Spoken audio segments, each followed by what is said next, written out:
pedindo a Deus que nos conduza, que nos oriente, que fale ao nosso coração, né? Ele que conhece as nossas mais profundas, né? As nossas verdadeiras necessidades, o que vai dentro do nosso coração, pedindo que ele fale conosco, que ele nos edifique, que ele nos dê a bênção de sermos confrontados com a sua palavra, com o propósito dele para a nossa vida. Você quer? Não, mamãe, pode deixar. Põe no Viva Voz, põe aqui na frente. Então, nós vamos fazer uma oração. Vou pedir a Marisa para orar, então, por nós, por favor. Ô, Ildemar, pois só um não. pouquinho. Vocês estão lembrando de gravar a aula? O Rafael está gravando, obrigado. Ótimo, Foi bom você lembrar, né? Se a gente esquecesse, você ia perder. O Rafael está gravando. Porque às vezes alguém perde a aula, gente, a gente gosta sempre de ter Excelente. para passar para a pessoa, né? Então, vamos lá. Senhor nosso Deus, nós adoramos ao Senhor porque Tu és digno, Senhor, de ser adorado. Tu és maravilhoso, Deus bondoso, compassivo, e o Senhor olha para nós, ó Deus. E o Senhor usa de misericórdia, de graça para conosco. Te agradecemos por Jesus Cristo, porque o Senhor nos permite te chamar de Pai. Que privilégio, Paizinho querido. Nós te louvamos, ó Deus, e te engrandecemos. E agora nós nos humilhamos na tua presença, Pai, e clamamos ao Senhor. Fala conosco, ó Deus. Nós carecemos de aprender da tua palavra, nós carecemos do Senhor, ó Deus. Nós te pedimos perdão por momentos, às vezes, de ansiedade, de tensão pela preparação de tudo, e também, ó Deus, a preocupação com os outros chegarem, poderem participar da aula conosco, de atenderem os seus filhos, ó Deus, cada um dos nossos queridos que estão também participando das suas classes num contexto tão diferente. Ó Deus, dê habilidade aos pais para lidarem com essa dificuldade e sensibilidade para os filhos. Ó Deus, nós queremos te pedir que o Senhor visite cada pessoa, Deus, cada membro da nossa igreja, cada pastor, cada professor. Colocamos diante do Senhor, ó Deus, essa questão mundial. Deus dos céus, tem misericórdia, em nome de Jesus. Nós te agradecemos. Amém. Amém. Irmãos, nós vamos começar então a lição. Eu vou compartilhar o slide, né? A apresentação aqui de slides. Deixa eu ver aqui uma janela. Eu preciso só... Tá, é a primeira. Vamos ver se é essa mesmo. Bom dia, irmãos. Vocês estão me ouvindo? Priscila, tudo bem? Ouvindo que bem? bom, Priscila. Deixa eu ver se deu certo aqui, irmão. Priscila, nós combinamos assim. E o Demar vai apresentar os slides. Ei, pequenininha! Ó lá, fala bom dia. Um beijo para você. Eu vou deixar no mudo e aí eu vou ouvindo vocês daqui para não atrapalhar a aula, tá? Porque a pessoinha aqui não... Combinamos assim, Priscila. Tá bom. Nós combinamos que todo mundo vai ficar no mudo. Se alguém quiser falar, é só abrir e pedir a palavra, por favor. Tá bom. E o Ildemar vai apresentar os slides aí e nós vamos começar.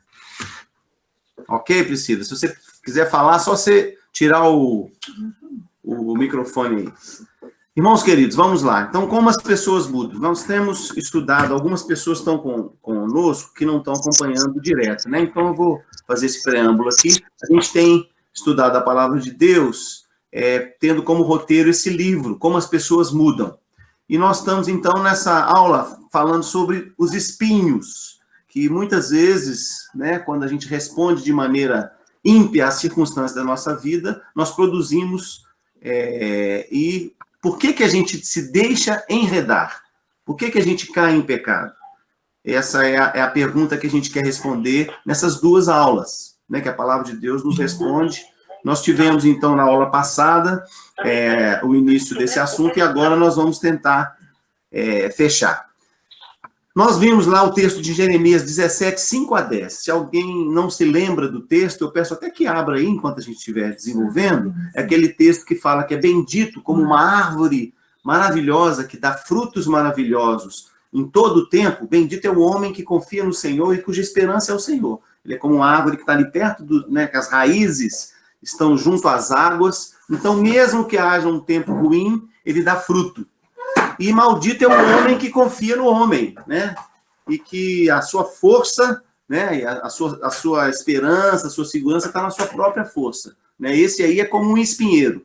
Então, nós temos uma figura, né, que o livro traz para nós a partir desse texto, que mostra o calor, né, que são as circunstâncias, as dificuldades, as bênçãos, as tentações, agindo sobre a nossa vida. E a gente como uma árvore. A gente pode ser uma árvore de espinhos ou uma árvore frutífera. A árvore de espinhos representa a nossa reação ímpia às circunstâncias, tá? Não só o comportamento, como o coração motivando o comportamento e as consequências desse comportamento espinhoso. É o que a gente vai continuar vendo na aula de hoje.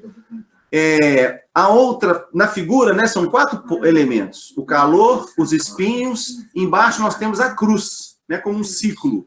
A cruz representa a presença de Deus, a sua ação transformadora na nossa vida, né, a sua glória, seu amor redentor. Em Cristo a gente encontra conforto, purificação, né, para os nossos pecados e o poder para mudar. E do outro lado, o 4º elemento, né, na figura, do lado de cá, estão os frutos. É uma árvore frutífera, né, que representa a nossa reação piedosa, o resultado do poder de Deus agindo no nosso coração, que então muda o nosso comportamento, né? Então, não só o comportamento, essa árvore representa também o coração renovado pela graça e a colheita, que a gente tem esses novos frutos a partir dessa transformação. Muito bem, nas aulas anteriores à pandemia, com o Edme e a Beth, a gente viu as reações do espinheiro. Como que a gente se emaranha, né, no pecado, tá? Como que a gente se entra nessa armadilha que o pecado nos coloca, tá? Então, em circunstâncias da vida, sejam bênçãos, sejam dificuldades graves, né? Em qualquer circunstância, como a gente viu ali, tentações, provações, o que a gente faz? A gente nega, quando a gente responde como um espinheiro, a gente nega os problemas, a gente evita, ou até mesmo a gente foge, a gente tem razões evasivas, né? Segundo lugar, a gente amplia, outra maneira da gente reagir, a gente amplia, prolonga, transforma em catástrofe, né? Aquilo que aconteceu, passa a ser o centro da nossa vida, aquele problema que a gente está vivendo. Os nossos óculos agora são aquele problema. Outra reação ímpia, a gente se torna irritadiço e hipersensível por causa daquilo. Ah, eu não quero sofrer mais. E aí a gente começa, tudo o que acontece, a gente tenta evitar sofrer, né? Outra maneira, retornar mal por mal. A gente cai na vingança, né? Aquilo que aconteceu, a gente agora quer vingar. Está na cabeça da gente agora, na primeira oportunidade que tiver, eu vou me vingar.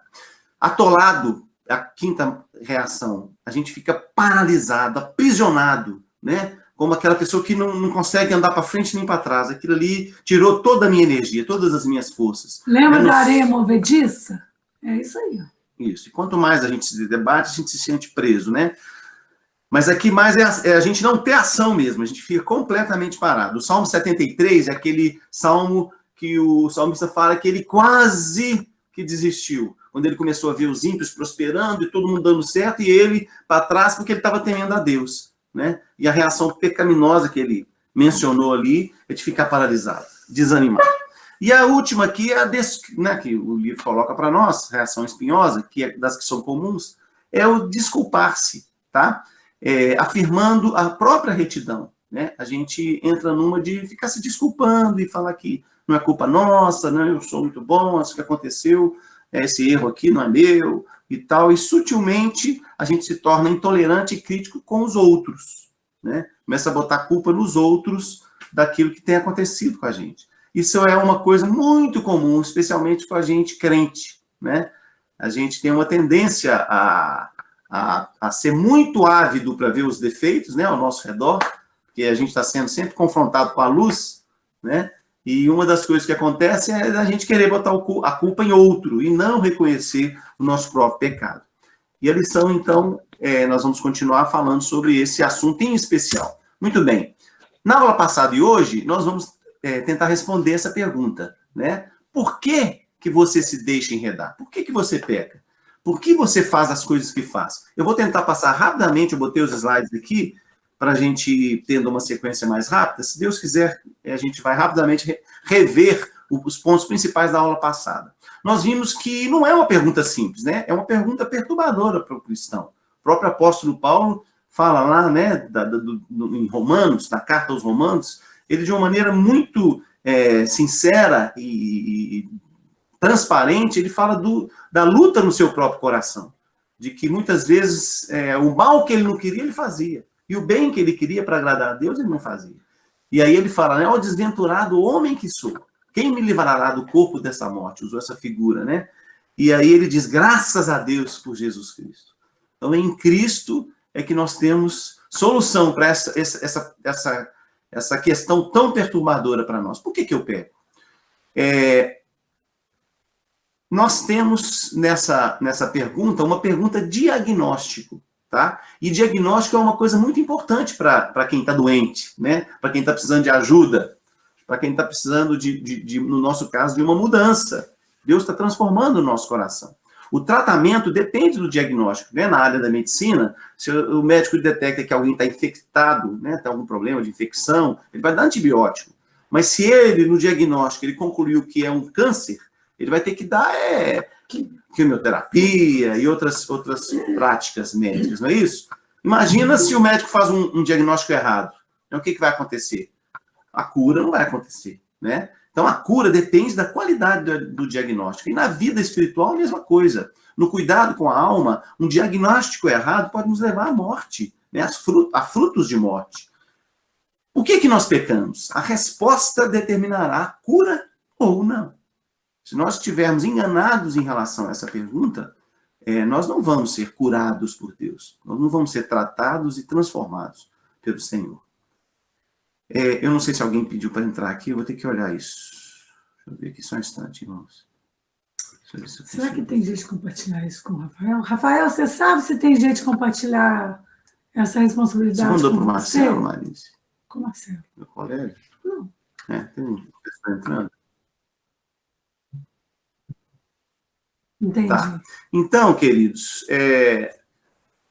essa pergunta ela é muito perturbadora para nós, mas a Bíblia, né, a Bíblia é maravilhosa, ela vai direto ao ponto quando ela nos responde essa pergunta, né? Diferente de teorias seculares, que muitas vezes contam o que a gente quer ouvir, né? A palavra de Deus fala sobre isso, né? Que as pessoas se cercam muitas vezes, até como se tivesse coceira nos ouvidos, para ouvir o que elas querem ouvir.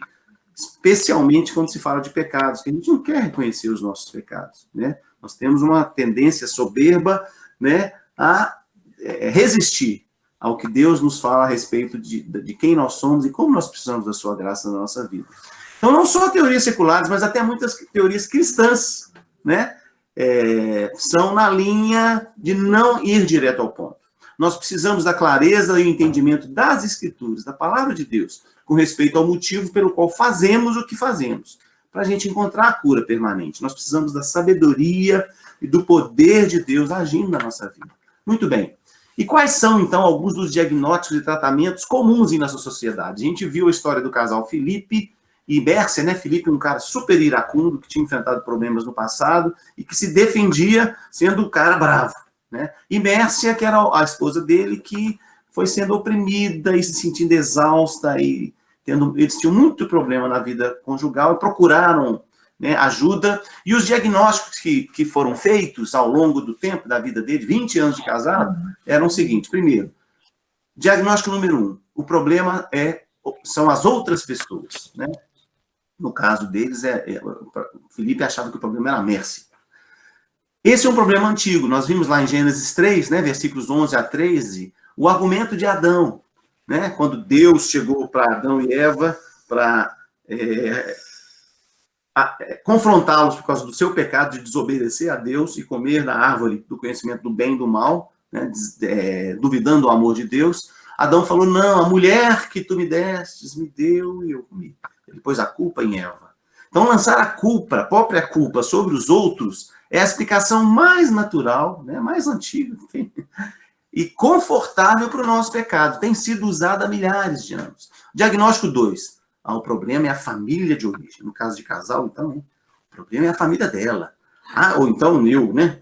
Eu ajo assim porque eu cresci em uma família disfuncional. Esse raciocínio serve para todo mundo, porque não existe nenhum lar perfeito. Os lares estão cheios de pecadores.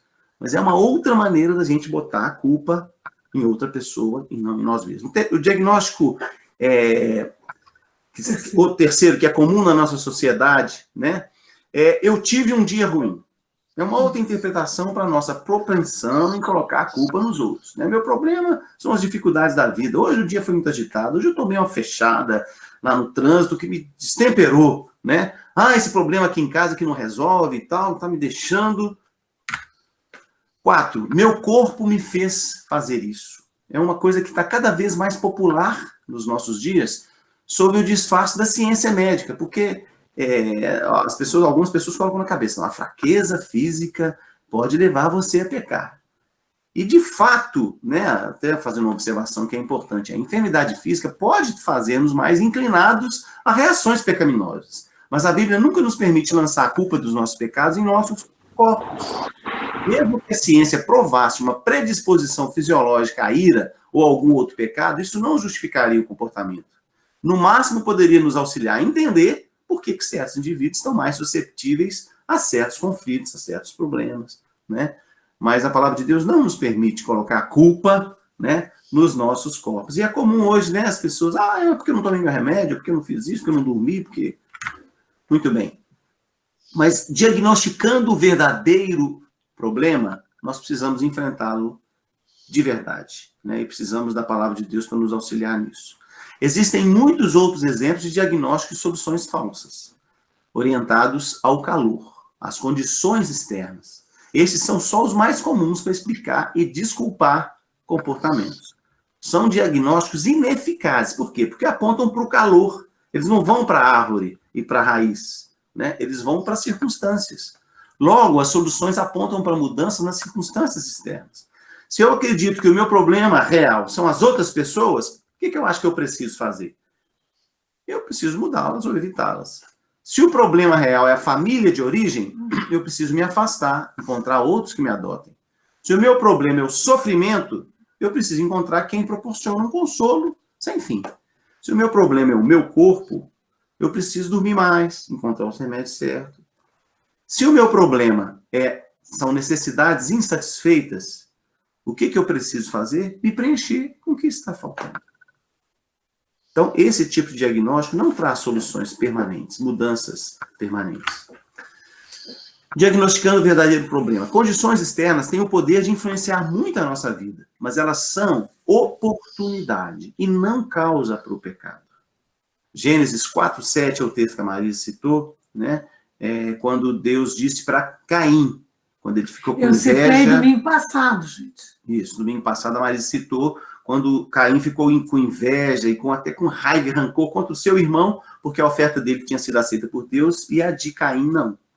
E aí Deus disse para ele, olha, o teu... Eu estou sem o versículo aqui agora. Eis que o pecado bate à tua porta. Cumpre a ti dominar. Esse é o resumo. Isso. Porque o texto é um pouco mais... Isso. Então, Deus alertou a Caim com esse respeito. Então, gente, a nossa formação, os nossos relacionamentos, a nossa situação em qualquer área da vida, nossa condição física, tudo isso proporciona apenas a oportunidade, tá ok? Para o nosso pensamento, a nossa palavra ou a nossa ação revelar o que está em nosso coração. Então, nós temos esse trio aí, a oportunidade para revelar o coração. Isso que as circunstâncias são, ok? O calor na nossa vida, sejam coisas boas que acontecem, sejam coisas muito negativas que acontecem, isso tudo são oportunidades para revelar o que está no nosso coração. Não são coisas que determinam nem as nossas reações. O coração, então, é a causa final de nossas reações. É o local onde ocorre a batalha espiritual. A guerra contra o pecado. Ainda que nunca devamos subestimar o sofrimento nosso ou dos outros, né? Afinal de contas, o nosso Redentor veio para nos dar esperança, razão e persistência para enfrentar as dificuldades dessa vida, né? O Senhor Jesus mesmo disse, ó, no mundo tereis aflições, mas tende bom ânimo, eu venci o mundo. E ele vai voltar exatamente para enxugar dos olhos toda lágrima, é essa a promessa. Se a nossa vida, né, a nossa esperança em Cristo se limitasse às coisas dessa vida, nós seríamos os mais infelizes de todos os homens. A palavra de Deus é clara nisso. Mas ainda que a gente nunca deva, então, subestimar o sofrimento, entender ou não que o coração é a nascente de todas as nossas reações à vida, e ver que o sofrimento é uma oportunidade e não a causa para o pecado, determinará que solução você pensa que o seu problema tem. E, em segundo lugar, quem receberá a glória, se é você ou Cristo. Porque se o seu problema está basicamente fora de você, Cristo não é necessário. A oportunidade para examinar o amor, a graça, a oportunidade para experimentar o amor, a graça e o poder de Cristo e a sua misericórdia na nossa vida é substituída por outra coisa. Ah, não, para resolver isso aqui eu preciso é que o fulano mude. Eu preciso é que tal circunstância mude, né? Uma palavra de precaução ainda sobre essa questão da compaixão de Deus pelos nossos problemas. Tendo discernido ocasião para o pecado de causa do pecado, né, que as circunstâncias são ocasião e não causa, é importante reconhecer soluções imperfeitas no sentido de incompletas, que elas podem ser sábias para ajudar a lidar com as dificuldades. O que eu estou chamando de soluções imperfeitas e incompletas? Né? Ainda que sem alimentar as necessidades egoístas das pessoas, né, às vezes elas estão em circunstâncias em que tem até o bem-estar ameaçado. Por exemplo, uma pessoa que está num conflito tão sério que ela precisa ser preservada. Uma pessoa que precisa até mesmo de tomar determinados cuidados médicos, até psicológicos, psiquiátricos, algum remédio, alguma coisa, para a pessoa se recuperar, até para poder ser aconselhada, para poder ouvir aquilo que ela não conseguiria ouvir se ela não tivesse até a sua química restaurada. Então, a gente viu muito isso no curso que a gente está fazendo de aconselhamento bíblico, quando pessoas que tomaram, por exemplo, medicamentos durante um tempo prolongado, que tiveram de ter primeiro uma consulta médica, neurologista, vai lá, faz exame para depois ter condições de receber uma confrontação bíblica.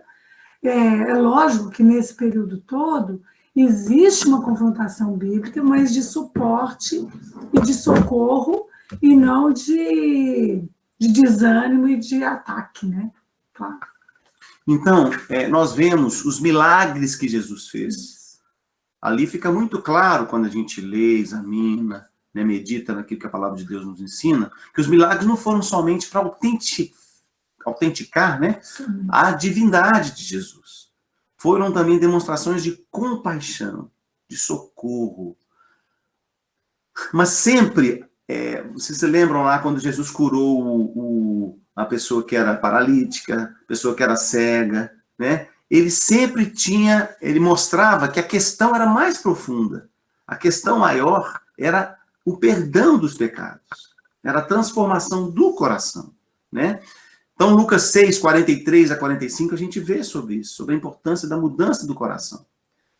Levar o sofrimento de alguém a sério e ministrar com a compaixão de Cristo nunca será suficiente. Tal solução não traz uma mudança permanente, significativa, duradoura, porque ela não considera o coração.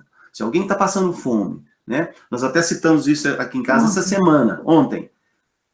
Tem pessoas que estão passando necessidades físicas, econômicas, ir lá dar dinheiro, ir lá dar comida, isso aí outras pessoas, Deus pode usar para fazer, para socorrer essas pessoas, né? O próprio governo pode dar um dinheiro aqui e tal. Agora, ir lá para, além de socorrer no que é dessa circunstância, tirar dessa circunstância difícil, além disso, trabalhar o coração, ser instrumento de Deus, com a luz de Cristo, para iluminar, né? Mostrar o pecado e mostrar a graça de Deus que nos transforma, que nos livra da ira vindoura, isso é que é a nossa missão como crentes. É isso que Cristo quer que a gente faça. Essa é a nossa vocação. É isso que ele nos chama para fazer.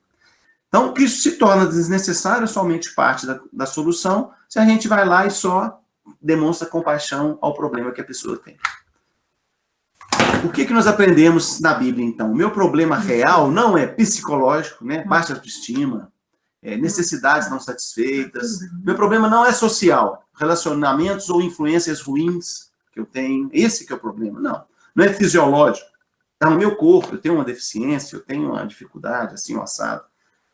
Tudo isso traz influências negativas para nós, com certeza, podem trazer, né?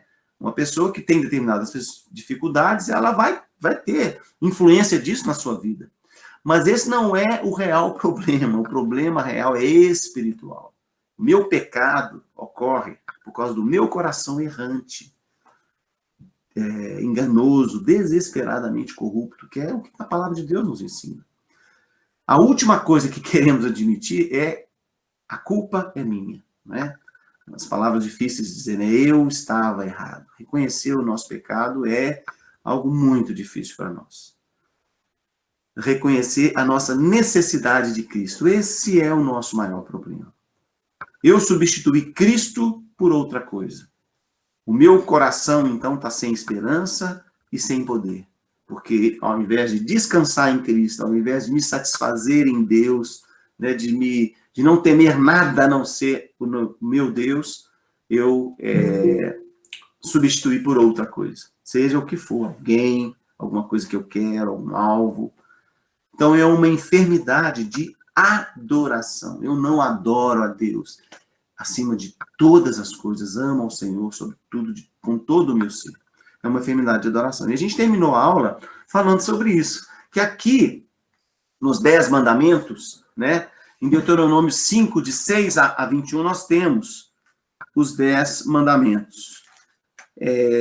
Aqui nós encontramos esse desafio de Deus para nós. A centralidade no coração para entendermos o motivo dos nossos pecados. Eu não sei se alguém está querendo entrar, não consigo ver. Cadê seu celular? Deixa eu passar para o Paulo. Paulo, olha.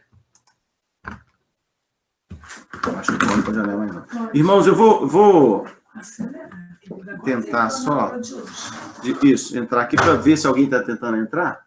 Papai, o Paulo está olhando. Oi, Rafael.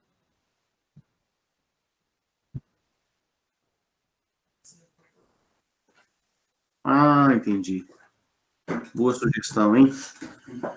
Aqui, ó, a Júnia está tentando entrar, ó. Agora ela entrou.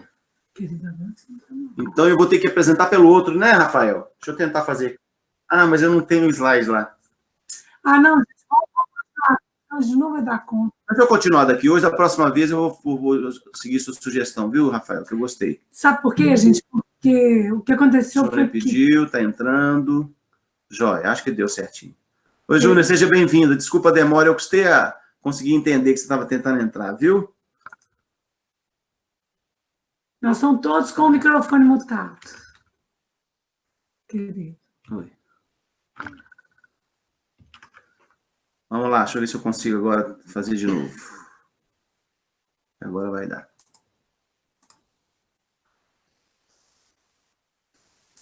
Deu certo, né, irmãos?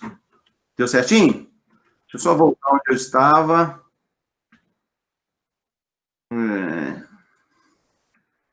Ah, tá. Nós estamos em Deuteronômio 5, capítulo 5, versículos 6 a 21. Aí eu vou... Ô, Rafael, você está com a Bíblia aí? Fácil. Capítulo 5, versículo 6. Eu estou com ela aberta aqui também. Pode ler? Pode ler. Pode então, por favor. Eu sou o Senhor teu Deus, que te tirei do Egito, da casa de servidão. Não terás outros deuses diante de mim. Não farás para ti a imagem de escultura, nem semelhança alguma do que há em cima do céu, nem embaixo da terra, nem nas águas debaixo da terra. Não as adorarás, nem lhes darás culto, porque eu, o Senhor teu Deus, sou Deus zeloso, que visito a iniquidade dos pais nos filhos até a 3ª e 4ª geração daqueles que me aborrecem. E faço misericórdia até 1000 gerações daqueles que me amam e guardam os meus mandamentos. Não tomarás o nome do Senhor teu Deus em vão, porque o Senhor não terá por inocente o que tomar o seu nome em vão. Guarda o dia de sábado para o santificar, como te ordenou o Senhor teu Deus. 6 dias trabalharás e farás toda a sua obra, mas o 7º dia é o sábado do Senhor teu Deus.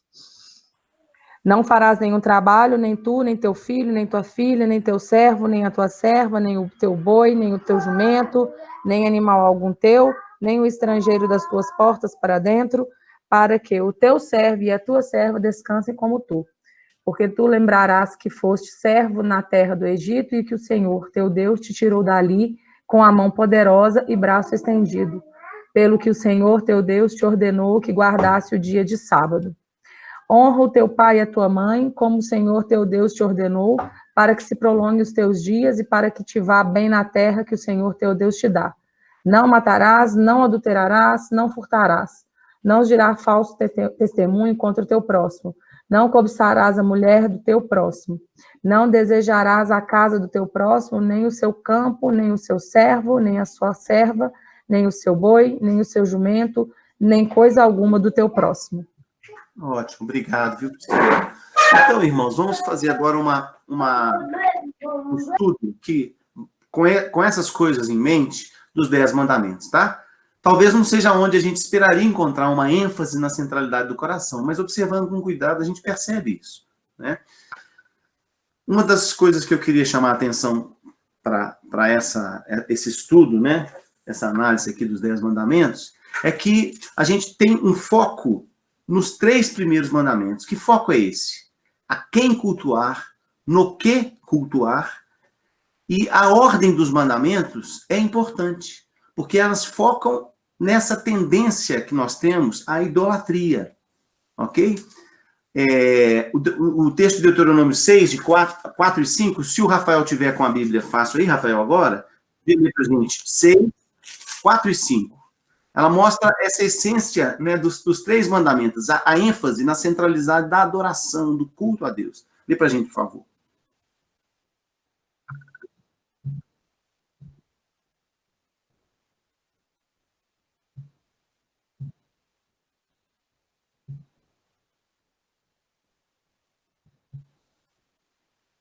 O 6 também, por favor.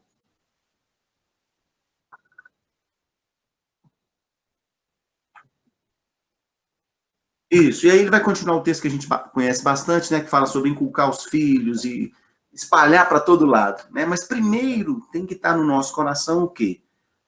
Ouve, Israel, o Senhor nosso Deus é o único Senhor, né? E a nós devemos a Ele toda a adoração, toda a honra, toda a glória, todo o louvor. Então, eu queria chamar a atenção para isso, né, que é o autor do livro nos frisa isso com muita propriedade. A falha em guardar os mandamentos de 4 a 10 vem da quebra dos 3 primeiros mandamentos.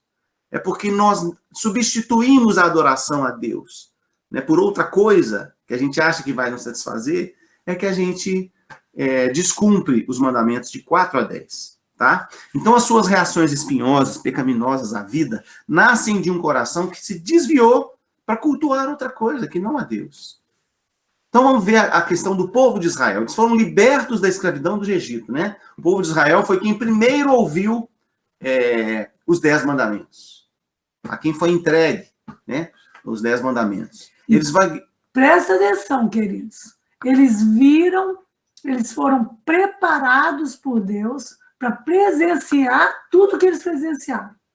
Eles viram as 10 pragas, eles viram o mar se abrindo, eles viram tudo isso. E quando eles chegaram diante daquele monte lá, o monte estava fumegando, eles vindo e ouvindo, e eles ouviram da voz de Deus, trovoadas e tudo, os 10 mandamentos. Eles presenciaram absolutamente tudo dos 10 mandamentos.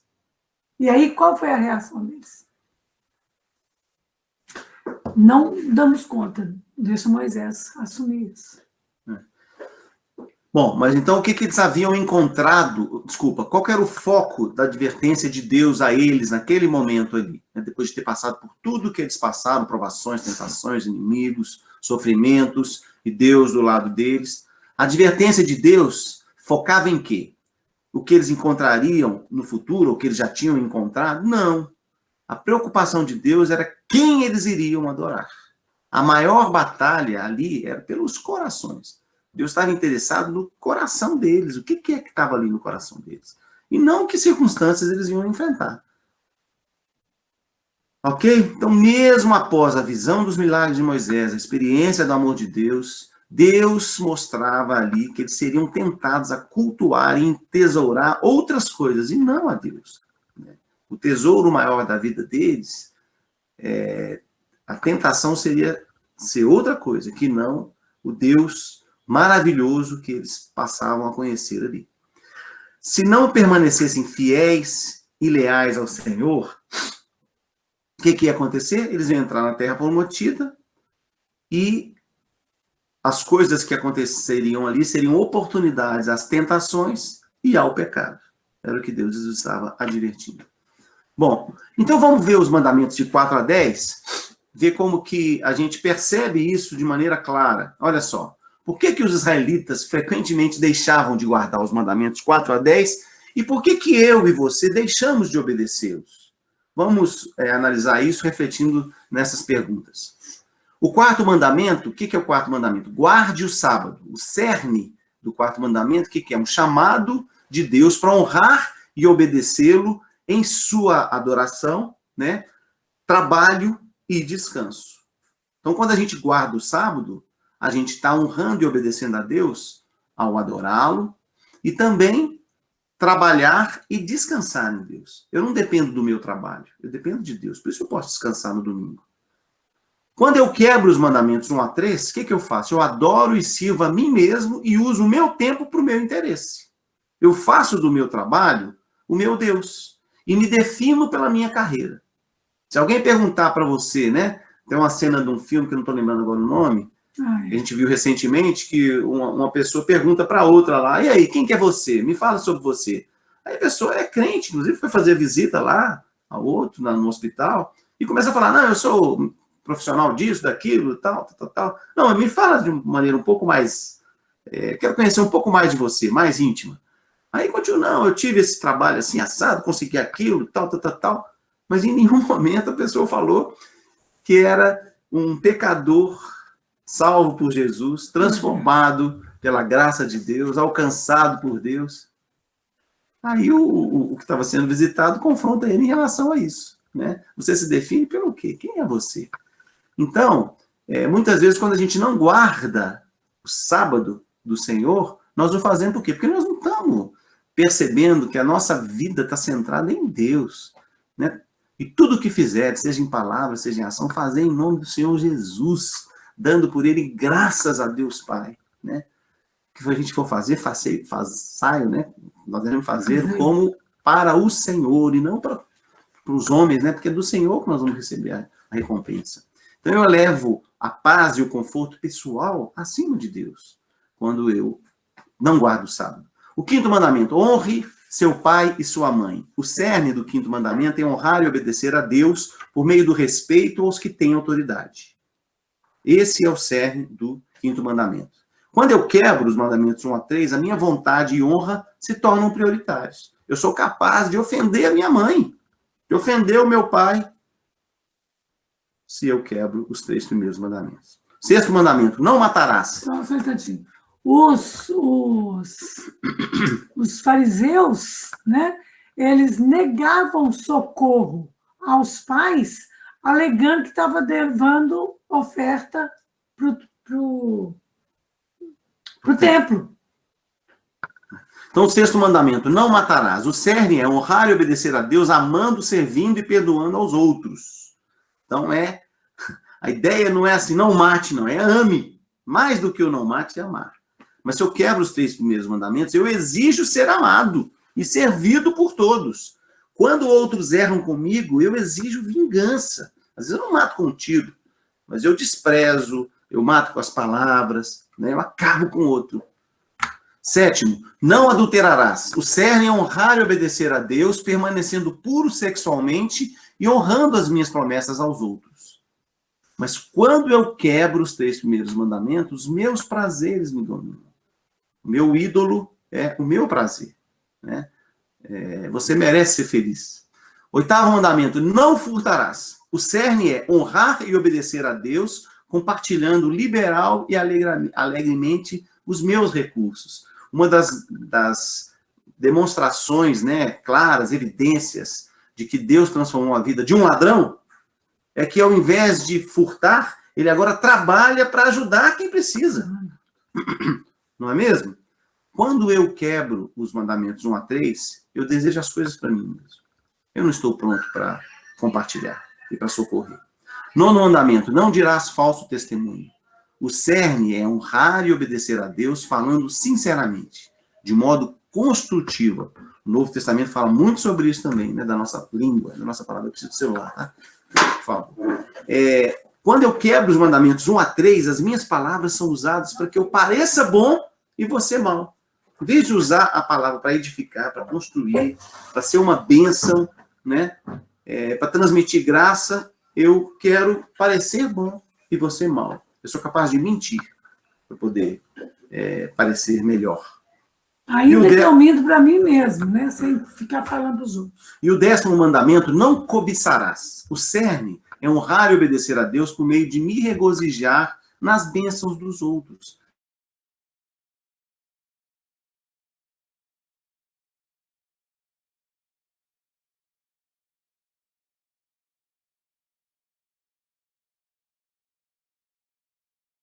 Eu quero... Então, a estrutura dos 10 mandamentos nos ajudam a perceber que nós deixamos de obedecer os mandamentos de 4 a 10 porque algo se tornou errado em nosso interior.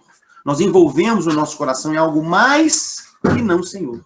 Acreditamos na mentira de que sem aquilo que a gente acha que é tão importante, nossa vida não tem sentido. Ao ponto da gente desonrar, desobedecer, entristecer o coração do nosso Deus, por causa daquilo que a gente achou que valeria a pena. Seja um relacionamento, né, seja a vida de alguém, seja alguma coisa, seja um ideal. Olha só. Se torna um ídolo para nós. Exatamente. Olha só. Moisés, ele foi honrado por Deus, né? E aí, quando ele ouve todos aqueles 10 mandamentos, aquela coisa toda, o que acontece? Ele sobe, o povo fala com ele, não, sobe lá. Aí ele sobe, e aí o que acontece? Chega lá em cima, ele recebe as tábuas, e quando ele desce, o que dominou o coração de Moisés quando Moisés jogou as pedras e quebrou as pedras que Deus escreveu, gente? O que estava no coração de Moisés quando ele reagiu daquela maneira? Ele tinha passado 40 dias com Deus. Mas aquilo, o que dominou o coração dele quando ele julgou as pedras, não foi a adoração a Deus. Foi a indignação dele ao ver o povo, que também tinha ouvido os 10 mandamentos, adorando um bezerro de ouro, e Arão ainda por cima, que fez o bezerro. Imagina o coração de Moisés. Então, a indignação de Moisés também ali foi por ter visto isso, que o povo não estava adorando a Deus. Mas ele também reagiu julgando a pedra, quebrando a pedra. Tudo bem, vamos prosseguir então. No caso de Filipe, né, se a gente for olhar o que aconteceu na vida de Filipe e Mércia, e analisar à luz da palavra de Deus, à luz do que nós aprendemos nos 10 mandamentos, eu vou tentar de maneira rápida passar por isso. O que em seu coração substituiu a adoração ao Deus verdadeiro? O respeito da esposa. Esse era o tesouro mais relevante que ele tinha, mais relevante que o próprio Deus. E por que ele passou a ter esse tesouro, então, acima de tudo? Porque ele quebrou os mandamentos de 1 a 3. Né? Ele não satisfez a Deus, ele não tinha como a coisa mais importante o relacionamento dele com Deus, e adorar a Deus, e se satisfazer em Deus. Se ele não obtém o respeito dela, o que ele faz? Ele quebra o 6º mandamento, não matarás. Ele deixa de ser paciente, amável, amoroso, ele assassina verbalmente a Mércia. Né? Se ela peca contra ele e o desrespeita, ele não perdoa. Né? O coração dele responde com rancor, com cobranças. E Mércia, por sua vez, Mércia também não era imperfeita, isso não era um motivo. né? Essa era só uma oportunidade. É lógico que ela tinha os defeitos dela, né? A causa real do seu pecado é a quebra dos mandamentos 1 a 3. Ele tinha como tesouro maior o respeito, né? E a honra, o reconhecimento. Isso para ele era mais importante do que dar toda a honra, toda a glória, todo o louvor, a adoração a Deus. Filipe, se alguém for ajudar Filipe, né, ele vai precisar entender que ele fez uma escolha. Ele não é vítima das circunstâncias. Ele colocou as suas esperanças em algo diferente de Deus para trazer significado, propósito e valor à sua vida. As soluções ímpias, elas são assim. Elas são uma armadilha, né? E aí o que aconteceu? Ele caiu nessa armadilha. Sua vida e a da sua família se tornou uma miséria por causa dessa obsessão dele pelo respeito da esposa a qualquer custo, né? E aí ele não era, né? Passou a ser, né? Aliás, né? O pecado faz isso com a gente. A gente perde a liberdade. Ele não era um homem pacífico, não era um homem humilde, não era um homem que demonstrava amor verdadeiro a Deus e nem amor aos outros, né? E alguém, se for ajudar o Filipe, aconselhar biblicamente, é preciso mostrar para ele. Olha, você não é livre, você não é alguém pacífico, nem humilde, você não ama a Deus, nem ama aos outros quando você está agindo assim, que está no seu coração. E é quando a gente mostra essas coisas, é que há esperança, porque a esperança está em Cristo. Cristo morreu por causa disso, por causa dos nossos pecados, para nos transformar. E eu queria chamar a atenção, então, agora para o seguinte: a idolatria, muitas vezes, acontece quando coisas boas assumem a forma de coisas fundamentais, tá? Ou melhor, aquilo que é muito bom passa a ser fundamental para mim, sem o qual eu não vivo. O respeito, então, no caso do Filipe, é muito bom, mas se o respeito, a necessidade de respeito nos dominar, vira uma idolatria. O texto de Romanos 1, 21 a 25, fala a respeito da degradação moral das pessoas que trocaram a Deus, passaram a adorar as coisas, a criatura ao invés do Criador, né? Então, especialmente o versículo 25, não sei se alguém pode abrir para nós, Romanos 1, 25. Eu vou tentar abrir aqui também, mas se alguém já abrir, pode falar, por favor.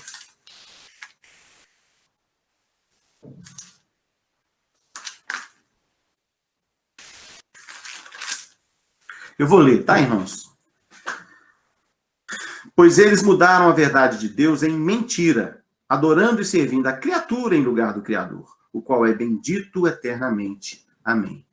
Esse texto, Romanos 1, 21 a 25, é um texto, né, clássico aí para a gente perceber essa questão da idolatria, quando a gente passa a adorar as coisas que Deus criou, as bênçãos de Deus, ou o que for, ao invés de adorar a Deus, né? É a dinâmica enganosa do pecado. A nossa propensão do nosso coração é essa.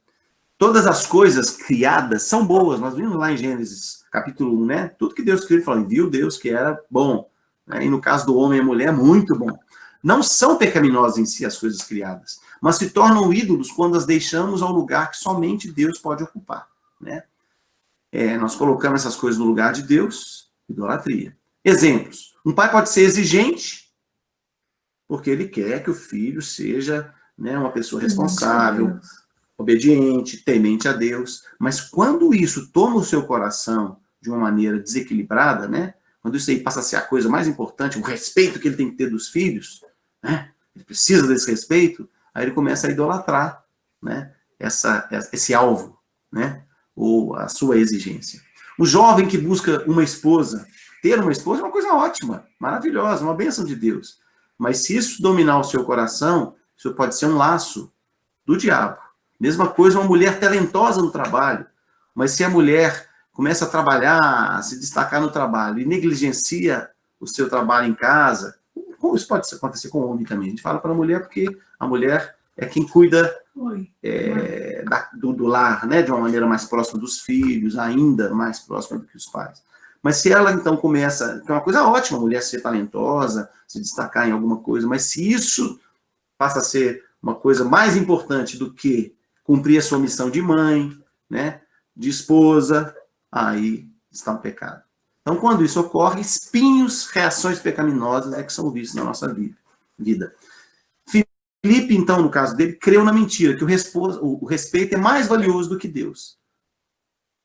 Em outras palavras, ele, na sua mente, lá no seu coração, ele estava dizendo, olha, Deus não é bom, não é sábio, não é amoroso e, portanto, não é confiável. Só eu posso fazer o meu mundo seguro. E daí, a minha maneira é sendo iracundo e controlador.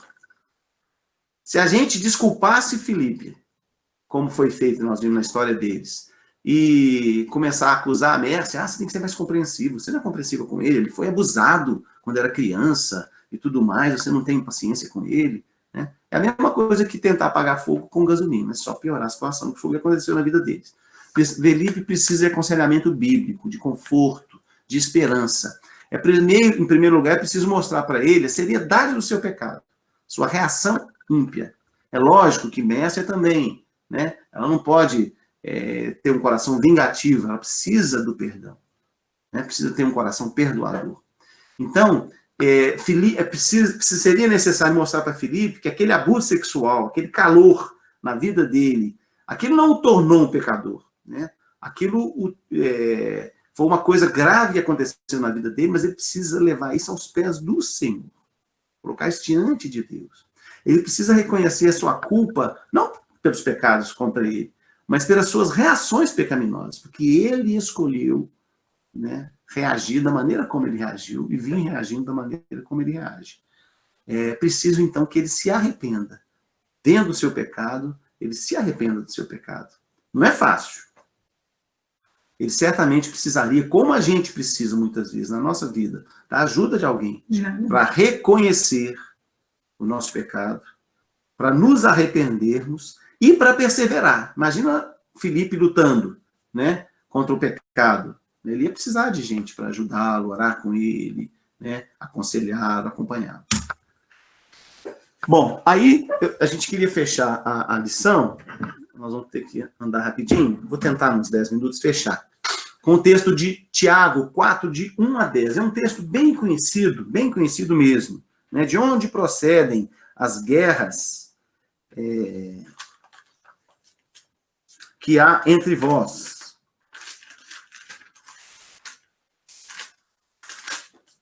Tiago 4, versículo 1 até o versículo 10. De onde procedem as guerras e contendas que há entre vós? De onde? Senão dos prazeres que militam na vossa carne. Cobiçais e nada tendes, matais e invejais, e nada podeis obter, viveis a lutar e a fazer guerras. Nada tendes, porque não pedis, pedis e não recebeis, porque pedis mal, para esbanjardes em vossos prazeres. Infiéis, não compreendeis que a amizade do mundo é inimiga de Deus? Aquele, pois, que quiser ser amigo do mundo, constitui-se inimigo de Deus. Ou supondes que em vão afirma a Escritura? É com ciúme que por nós anseia o Espírito que ele fez habitar em nós. Antes ele dá maior graça pelo que diz. Deus resiste aos soberbos, mas dá graça aos humildes. Sujeitai-vos, portanto, a Deus, mas resisti ao diabo, e ele fugirá de vós. Chegai-vos a Deus, e ele se chegará a vós outros. Purificai as mãos, pecadores, e vós que sois de ânimo nobre, limpai o coração. Afligi-vos, lamentai e chorai. Converta-se o vosso riso em pranto, e a vossa alegria em tristeza.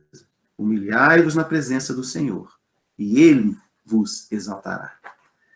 Então, os versículos de 1 a 4, eles trazem para a gente o seguinte ensinamento. Existe uma guerra que a gente consegue ver, né? As brigas, as discussões, as contendas, mas essa guerra é resultado de uma guerra interior do coração. E Tiago fala isso com a gente de uma maneira sincera, mas muito amorosa. Ele faz aquilo que a gente aprende na palavra de Deus, né? A dizer a verdade em amor. A verdade precisa ser dita, mas com amor. E com todo o amor, ele expõe aquilo que acontece com a gente quando a gente está brigando. É por causa da briga no nosso coração. E essa combinação, né, amor, verdade com amor, ela é necessária para a gente reconhecer que algo bom se tornou um Deus funcional, um ídolo para nós, né? Então, na verdade, qual que é o problema no nosso coração? São os desejos não satisfeitos. Esses são os motivos das nossas agressões. Então, o versículo 4 nos diz que os conflitos são ímpios. Nós estamos adorando alguém ou algo que não é Deus. Nós estamos com um falso amante, né? Essa comparação que é feita aqui no texto, né? Essa figura Nós pertencemos a Deus, né? Nós somos de Cristo. E aí o que acontece? A gente está descumprindo o nosso compromisso de amor com Deus quando a gente está adorando, está buscando para nossa satisfação outra coisa que não nossa satisfação em Deus. E a gente é capaz de brigar, de armar guerra e confusão, tá? E isso traz, então, um impacto radical, essa realidade sobre nós, a realidade da idolatria.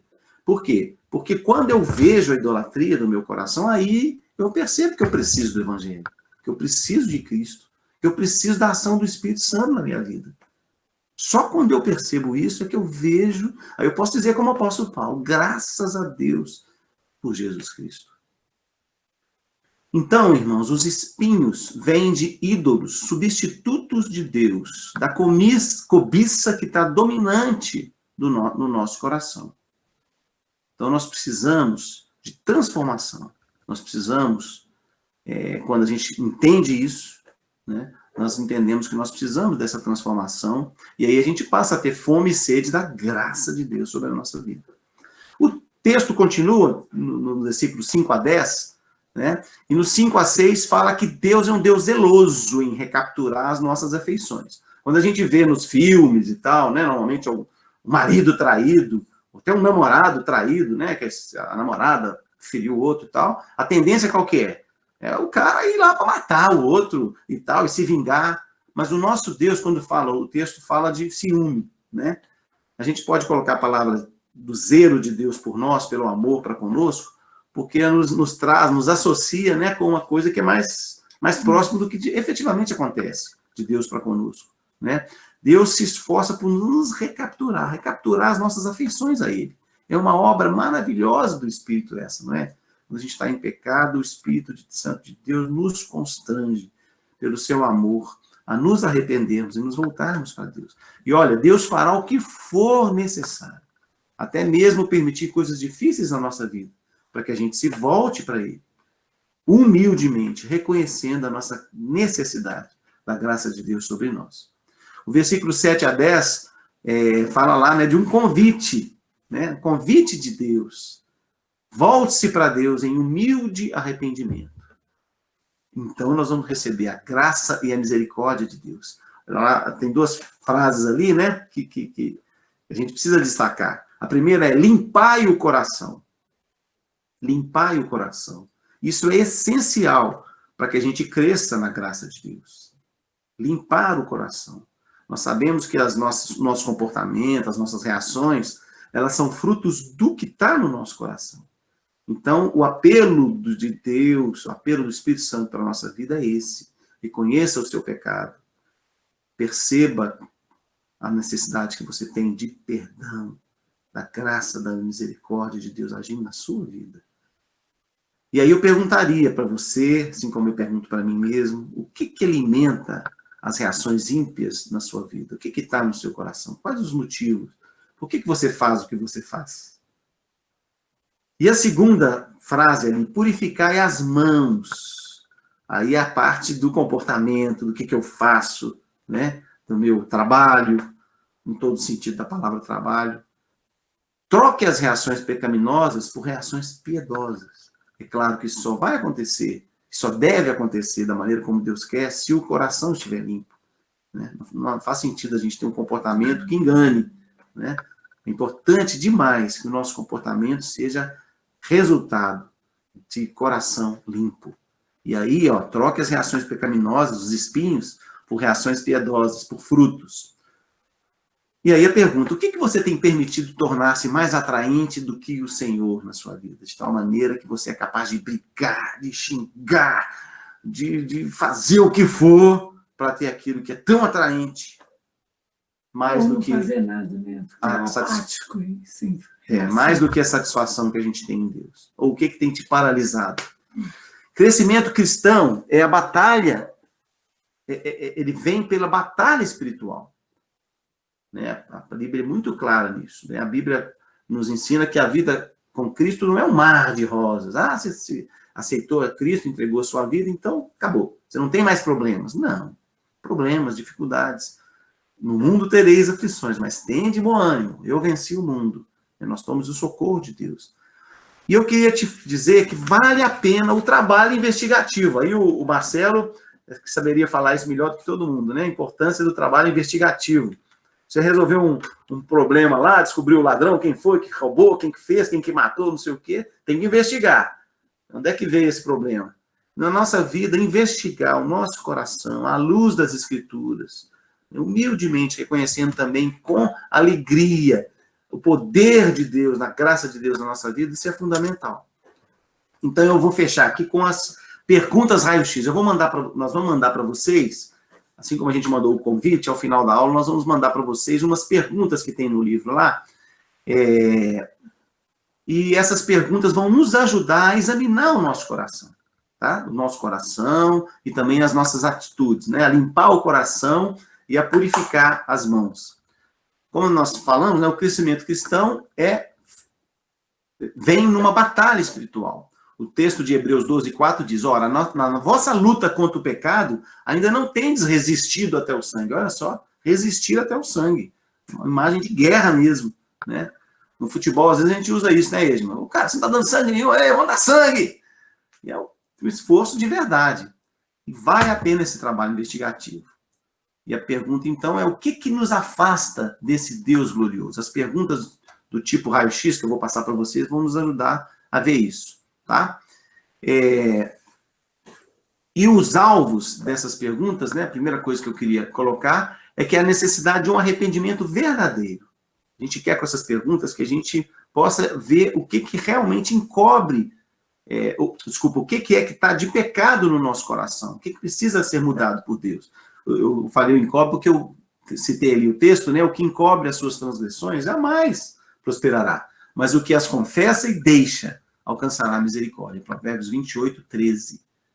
Para a gente ter um arrependimento verdadeiro, nós precisamos ser específicos e inteligentes. As perguntas nos ajudam nisso, né? Nosso pecado não é abstrato, é algo concreto. Eu fiz tal coisa em tal dia, pensei, eu falei tal coisa em tal dia.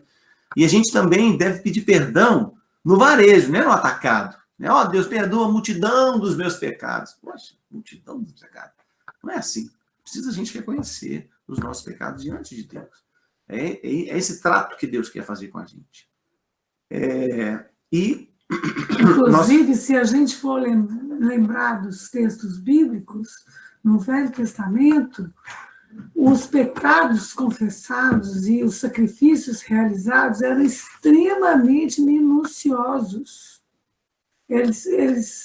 Cada pecado tinha um tipo de sacrifício. Não era à toa, era porque a identificação precisava de ser minuciosa. Então, irmãos, até perdi, que nós estamos no 2. Olhar honesto. Para a gente, o alvo uma das coisas que as perguntas vão nos levar a ter um olhar honesto sobre o nosso comportamento e o nosso coração. E essa consciência espiritual que advém desse arrependimento, ou melhor, que vem desse exame minucioso e cuidadoso do nosso comportamento e do nosso coração, é que nos dá uma consciência espiritual necessária para a nossa mudança. Tá? Então, como alvo das perguntas raio-x, elas vão te ajudar a afastar-se dos ídolos. E lembre-se, pode ser amedrontador, deixar partir, né, algo que a gente acha que é a nossa vida. É tão importante para nós que a gente é capaz de ofender a esposa, ofender a Deus, ofender a qualquer que seja. Aproximar-se da miséria e do poder de Cristo. Aproximar-se da misericórdia e do poder de Cristo. Tá? Esse é o caminho para a liberdade. E, em terceiro lugar, as perguntas vão nos ajudar a perceber quão superabundante é a graça de Deus. Né? E isso vai ser um preparo, então, para as boas novas da cruz, que a gente deve ver a partir da próxima lição com o Edmar e a Betsy. Tá? Então, lembre-se, nós pertencemos a Cristo. Jesus conquistou todos os recursos para a nossa santificação. Ele pagou o preço do nosso pecado na cruz. Então, não há o que temer ao examinarmos a nós mesmos. A gente pode dar uma boa olhada lá no nosso coração, confiantes em Cristo. A gente vai fechar com um texto, esse texto de Colossenses 1, de 9 a 12. Eu até transcrevi aqui para a gente ler. Colossenses 1, De 9. O que? Deixa eu falar. Pode. Mas vai falar 1. Eu vou falar Colossenses 3:1. Não, não é 3, não, é 1. Não. Colossenses 1. Ah, desculpa. Achei que era 3:1. Pode falar o 3:1, então.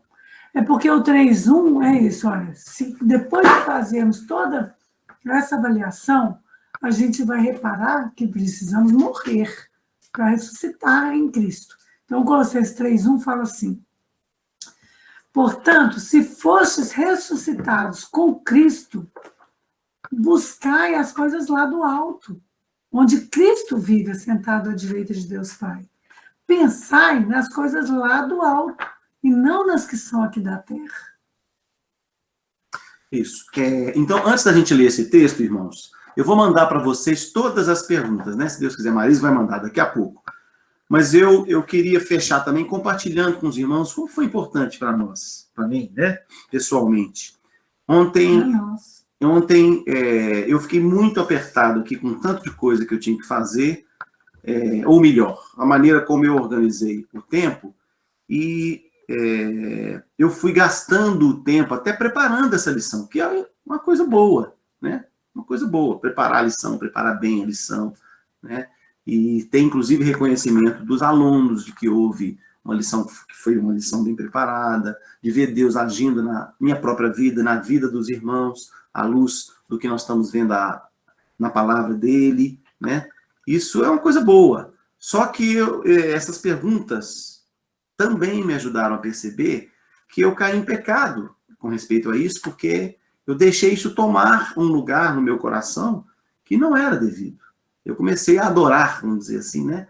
A amar, a querer isso, ficar com a lição pronta e bem arrumada, mais do que servir a Deus, amar minha esposa, amar meus filhos, né? Então, eu combinei com os meus meninos de chegarem mais cedo em casa, para a gente ter um tempo em família, mas o que aconteceu? Né? Pensando na lição, e não, eu tenho que terminar. E o que aconteceu? Eu atrasei no tempo que eu devia estar com eles, né? Eu dei menos tempo para ficar com a Marisa, menos tempo para ficar com os meninos. Então, uma coisa boa se tornou uma coisa ruim. E olha como que as perguntas me ajudaram. Pergunta número 1 pergunta assim, olha, o que você ama? Existe alguma coisa que você ama mais do que a Deus e ao seu próximo? Eu estava amando ontem, com certeza, mais o meu estudo aqui, o preparar essa lição, do que a minha esposa, do que meus filhos, porque eu fui capaz até de descumprir o compromisso com eles por amor a isso aqui. Não estava achando ruim de fazer, não estava achando ótimo, né? Mas uma coisa ótima, boa, a princípio, se tornou um ídolo para mim, né? Alguma coisa que tomou o meu coração. E eu fui capaz de desonrar a Deus, porque eu descumpri. Eu menti no final das contas, né? Porque eu falei que ia estar tal hora em tal lugar com os meninos e não estava. Não é mesmo? Eu descumpri o mandamento do Senhor. O que você quer? Pergunta 2. O que você quer? O que você cobiça? O que você deseja ao mês, ela atrai? A que desejos você obedece? Eu quero, aí, né, fazendo um exame bem sincero, eu quero que os alunos amanhã fiquem satisfeitos com a aula. Quero quero ser reconhecido como um professor responsável, que dá conta do recado que precisa ser dado, né? Isso eu preciso disso. E aí lá na frente tem uma pergunta que fala, o que você teme com respeito a isso aqui, né? Qual que é o seu temor? Muitas vezes o temor nos ajuda a ver o outro lado do que você ama, né?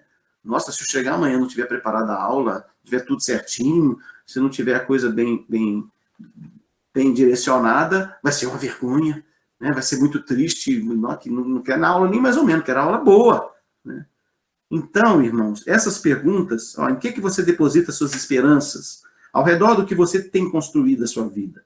E que esperança impulsiona a trabalhar? Não, minha esperança eu estou depositando no meu esforço. Né? Eu tenho que dar conta, eu que tenho que fazer isso aqui, fazer bem feito e tal.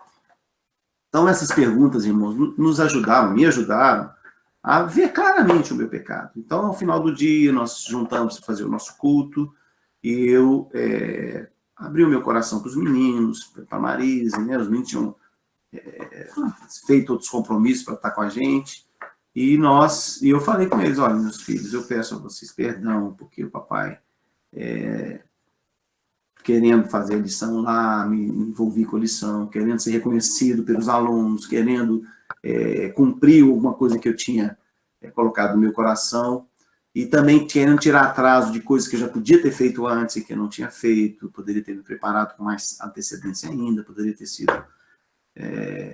ter tomado uma série de providências. Na hora da circunstância, do calor, da dificuldade, o que eu fiz foi escolher trabalhar nisso aqui, né, e para não perder a oportunidade de fazer um trabalho bem feito, e por isso eu fui capaz de descumprir meu compromisso com vocês, desonrando a Deus, entristecendo a vocês, porque eu roubei de vocês um tempo que vocês tinham, né, que vocês teriam. Então, papai, né, tá envergonhado e triste, já pedi perdão a Deus, peço que vocês me perdoem. Então, eu estou fazendo isso, irmãos, primeiro para abrir o coração diante de vocês, dizer o quanto é importante para mim, e o quanto eu creio que é importante para os irmãos também, a gente responder essa pergunta. Por que você se deixa enredar? Por que você faz o que você faz? Por que espinhos e não frutos? E essas perguntas, então, nos ajudam, sinceramente, a examinar o nosso coração, tá? São muitas perguntas. Elas são até repetitivas. Isso que eu ia falar, olha então, só. vocês vão ter que ter um cuidado, né? Claro, elas vão... Quando você começa, depois que você já respondeu tudo, né, na sua cabeça, ou mesmo até escrito, fica até ruim de ler tudo de novo, mas elas vão gradativamente nos ajudando a abrir o coração, tá? E eu queria fechar, menos que a Maris queira falar alguma coisa muito importante. O que eu queria falar é isso, gente. Olha, uma das coisas que Deus fala também na Bíblia é que a gente deve confessar os nossos pecados uns aos outros, a fim de sermos curados. Então, o nosso alvo, inclusive o alvo do Ildemar, quando confessou aqui, você deu esse testemunho, é exatamente a esperança que Deus nos dá de sermos curados, né? E isso que aconteceu ontem com ele foi ótimo, porque hoje, graças a Deus, a gente conseguiu atingir os alvos que a gente tinha estabelecido. Olha, 8:50 nós mandamos a mensagem para vocês e cumprimos os alvos. E agora eu não vou falar mais, senão nós não vamos cumprir o alvo. Nós temos 10 minutos só para a hora do culto, a gente quer orar antes. O texto, gente, eu vou ler rapidamente para a gente não atrasar, tá? Mas eu queria fechar com esse texto, que nos incentiva a fazer isso, tá? Porque nós fomos feitos idôneos por Deus. Por essa razão, também nós, desde o dia em que o ouvimos, não cessamos de orar por vós e de pedir que transbordeis de pleno conhecimento da sua vontade, em toda a sabedoria e entendimento espiritual, a fim de viver de modo digno do Senhor, por seu inteiro agrado, frutificando em toda boa obra e crescendo no pleno conhecimento de Deus, sendo fortalecidos com todo o poder, segundo a força da sua glória, em toda a perseverança e longanimidade, com alegria, dando graças ao Pai que vos fez idôneos à parte que vos cabe da herança dos santos na luz. Colossenses 1, de 9 a 12. Vamos orar, irmãos, terminando? Vou pedir a Beth para fazer a oração, tá, Beth? Você consegue orar aí para nós? Por nós, por favor? E aí nós vamos encerrar depois da oração da Beth, porque a gente tem, acho que uns 8 minutos, mais ou menos, 7, 6, 5, para participar da mensagem, né, do reverendo Edson. Obrigado, Beth. Pode orar, por favor. Santo e eterno Deus, Pai querido, te louvamos, te bendizemos, Senhor, por esses momentos, ó Pai, de estudos da Tua palavra, daquilo que o Senhor tem nos mostrado, daquilo que precisa ser mudado nas nossas vidas, Pai, que o Senhor nos ajude. Obrigada pela vida do Ildemar, da Marise, que prepararam essa lição. Abençoa-os, ó Deus, abençoa-nos a cada um de nós, para que estejamos atentos, ó Pai, aquilo que temos colocado no lugar do Senhor na nossa vida. Tem misericórdia, Pai, de cada um de nós. Abençoa-nos, prepara-nos, ó Pai, para o culto agora, para a palavra do Senhor agora. Em nome do Senhor Jesus. Amém, Pai. Amém. Um abraço, queridos. Um abraço, irmãos. Tchau. Tchau, pessoal. Ligou? Não, tá o áudio ligado. Tchau. Tchau, tchau.